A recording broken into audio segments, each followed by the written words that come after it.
అనంతపురం జిల్లాలో కరోనా మరోసారి కలకలం రేపింది. జిల్లాలో ఈ ఏడాది తొలి కోవిడ్-19 పాజిటివ్ కేసు నమోదైంది.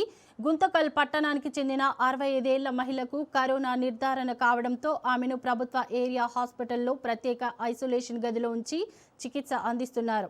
గత 3 రోజులుగా జ్వరం, జలుబు, దగ్గు లక్షణాలతో బాధపడుతున్న ఆమె ఆసుపత్రిలో పరీక్షలు చేయించుకోగా కోవిడ్-19 పాజిటివ్గా తేలినట్లు వైద్యులు వెల్లడించారు.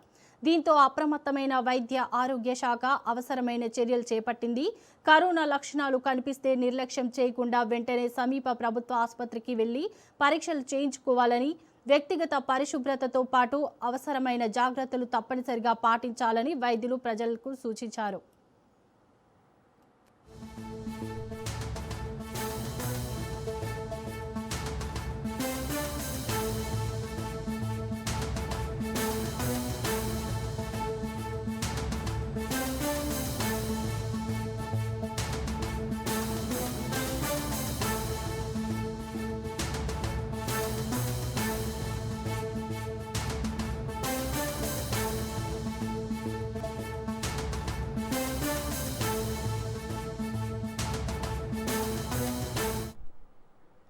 అనంతపురం జిల్లాలో కరోనా మరోసారి కలకలం రేపింది. జిల్లాలో ఈ ఏడాది తొలి కోవిడ్-19 పాజిటివ్ కేసు నమోదైంది. గుంతకల్ పట్టణానికి చెందిన 65 ఏళ్ల మహిళకు కరోనా నిర్ధారణ కావడంతో ఆమెను ప్రభుత్వ ఏరియా హాస్పిటల్కి ప్రత్యేకంగా ఐసోలేషన్ గదిలో ఉంచి చికిత్స అందిస్తున్నారు. గత 3 రోజులుగా జ్వరం, జలుబు, దగ్గు లక్షణాలతో బాధపడుతున్న ఆమె ఆసుపత్రిలో పరీక్షలు చేయించుకోగా కోవిడ్-19 పాజిటివ్గా తేలినట్లు వైద్యులు వెల్లడించారు. దీంతో అప్రమత్తమైన వైద్య ఆరోగ్య శాఖ అవసరమైన చర్యలు చేపట్టింది. కరోనా లక్షణాలు కనిపిస్తే నిర్లక్ష్యం చేయకుండా వెంటనే సమీప ప్రభుత్వ ఆసుపత్రికి వెళ్లి పరీక్షలు చేయించుకోవాలని, వ్యక్తిగత పరిశుభ్రతతో పాటు అవసరమైన జాగ్రత్తలు తప్పనిసరిగా పాటించాలని వైద్యులు ప్రజలకు సూచిస్తున్నారు.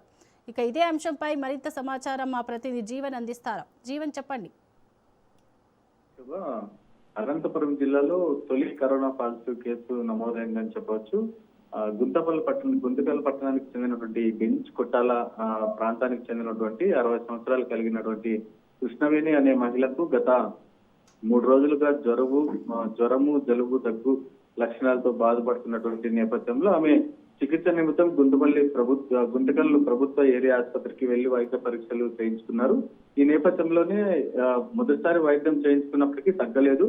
అయినా వైద్యులు ఆమెకు అనుమానం వచ్చి కోవిడ్ ర్యాపిడ్ టెస్ట్ నిర్వహించగా ఆమెకు కోవిడ్ ప్రాథమికంగా కరోనా పాజిటివ్ గా వచ్చినట్లు అధికారులు అయితే తెలిపారు. వెంటనే అనంతపురం డిఎంహెచ్ఓకు తెలియజేసి ఆమెను గుంతకల్ ప్రభుత్వ ఏరియా ఆసుపత్రిలోని ప్రత్యేక ఐసోలేషన్ గదిలో ఉంచి వైద్యుల పర్యవేక్షణలో అయితే ప్రస్తుతం అయితే చికిత్స అందిస్తున్నటువంటి పరిస్థితి ఉంది. అయితే ఇంతవరకు ఆమె ఆ పరిసర ప్రాంతాలతో ఆమెతో సన్నిహితంగా ఉన్న వ్యక్తులు వివరాలు కూడా సేకరించి వారిని కూడా ప్రత్యేక ఐసోలేషన్ లో ఉంచే ఏర్పాట్లు అయితే చేస్తున్నట్లు సమాచారం. అయితే మొదటి కేసు బయటపడటంతో జిల్లాలో కూడా కొంచెం కలవరం కూడా ఏర్పడినట్లు తెలుస్తుంది. అయితే అధికారులు మాత్రము ప్రజలు కరోనా లక్షణాలు కనిపిస్తే వెంటనే సమీప ప్రభుత్వ ఆసుపత్రికి వెళ్లి పరీక్షలు చేయించుకొని అవసరమైన జాగ్రత్తలు తీసుకొని